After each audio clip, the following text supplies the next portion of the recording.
2020 has been a year for games, largely because not many other industries are functioning as much right now, and also because many people are in their homes with a significant amount of time on their hands. Video games fill this time for many people, and as 2020 comes to a close, there are a lot of people discussing what they think the Game of the Year will be. As I look towards what the Game of the Year nominees will be, the ones published recently by the Game of the Year Twitter, there are a significant amount of games that I haven't played. So I'm deciding not to debate what I think the winner of those awards will be, because Hades basically wins all of them, and rather choose from several of my own nominees from games that I played personally this year. So why don't we hop right into it? The first game that I will be nominating also happens to be a lot of other people's first choice, Hades. There are many people out there claiming that this game is the best of this year, and honestly, I might have to be right there with them. There's a reason that this game got nominated for, Best Game Direction, Best Narrative, Best Art Direction, Best Score and Music, Best Performance, Best Indie, Best Action, and last of all, Best Game of the Year. So, it's blatantly clear, this game does a lot of things right, and if I had to predict what'll win the Game Awards Game of the Year, it's certainly Hades. However, this isn't really the Game Awards, so I'll try to give the most honest answer I can on what game was really my favorite of this year. So, on to the game itself. I am a big fan of roguelites, and Hades is definitely no exception. Right as you hop into the game, it feels intuitive and controls amazingly. The combat is simple enough to get in the swing of, but the scaling of enemies on higher floors definitely helps with difficulty. And speaking of difficulty, I would say that this game has a great learning curve. Coming into it as someone who loves the action roguelite genre, it was different enough to the point where you need to learn the new mechanics to do well, but similar enough to others I've played to not be too much of a challenge. But this game isn't just a great action roguelite. On top of that, it has amazing graphics, art style, overall story, polish, and the characters are all amazing. One thing that this game boasts is that it never repeats a line, and they most certainly hold true to that. The writing, overarching story, and not to mention the voice acting are all amazingly done. Hades is probably one of the most deserving games of the year, but we still have a few more to go. So, my second nominee for my Game of the Year has to be Risk of Rain 2. This title is absolutely non-stop action. So much action, in fact, that it's another action roguelite on our list. Risk of Rain translated from 3D to 2D from its predecessor, and did an amazing job doing so. Not many titles can boast a good transition from 2D to 3D, but this game definitely makes it work. As you first land on an empty planet, you must fight off waves of enemies, unlock random items, fight the boss, and then do it all over again. This may make the game sound a bit repetitive, but this really plays to its strengths. What makes Risk of Rain 2 so fun is its replayability. As you play, you unlock a multitude of new characters with drastically different playstyles, as well as unlock a variety of new items that randomly appear in chests. Now, I'm fully aware that the early access of this game was actually released in March of 2019, however, the full game was released this year, along with the definitive ending to the game. With this new ending in mind, I think that the game wraps up really nicely into a great action roguelite with a lot of replayability. On the surface, the one thing that this game really lacks is a good story. While I would have to agree with this in part, I do think that this game has good storytelling, only through small dialogue such as when you beat the game, or item logs giving you more context into the items that you get. Risk of Rain 2 has really great gameplay backed by its subtle storytelling and is definitely a strong contender for Game of the Year.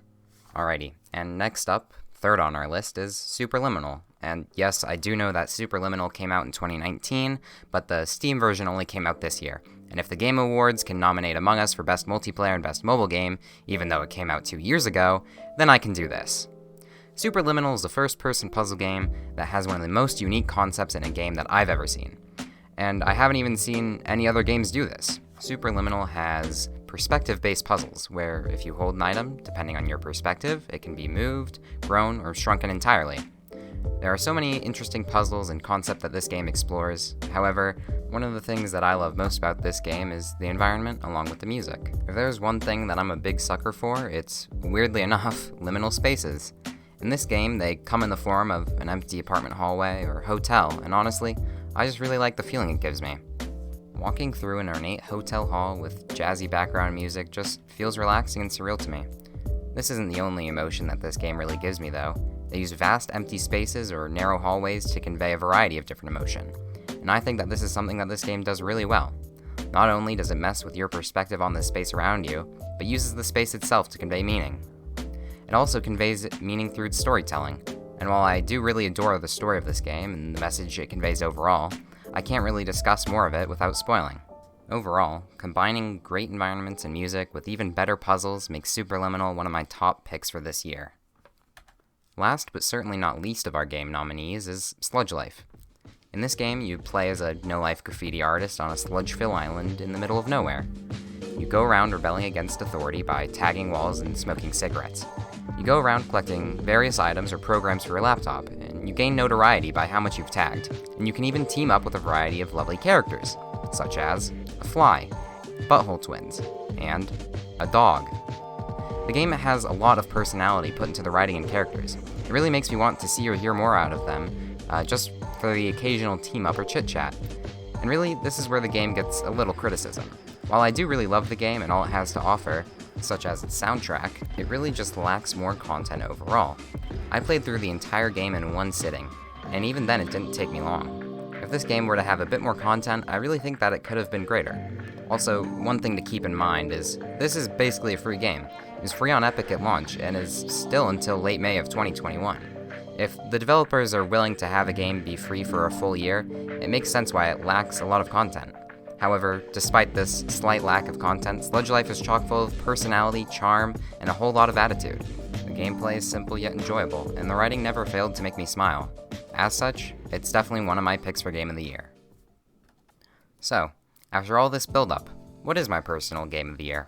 Well, I already said that Hades would most likely be winning the Game of the Year at the Game Awards. Hades is an undeniably amazing game, and while I do think it should win Game of the Year at the Game Awards, it doesn't win my Game of the Year. The real winner of my 2020 Game of the Year is Superliminal. I absolutely adore this game. And although I already solved all the puzzles on my first playthrough, I played it a second time a day later.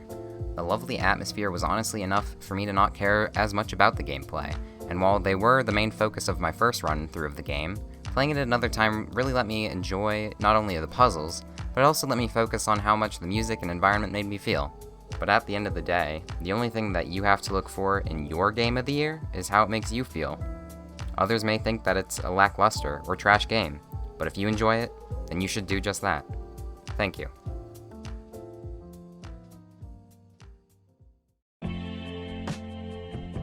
Hey guys, sorry it took me so long to edit this. It's 5 days before the actual Game Awards, and I just finished up editing it. I made this on my flip phone though, so it kind of took me a while, but I got it done in the end. A lot of blood, sweat, and tears. Also, the music, it'll be in the description. I think it's pretty good music, but let me know what you think.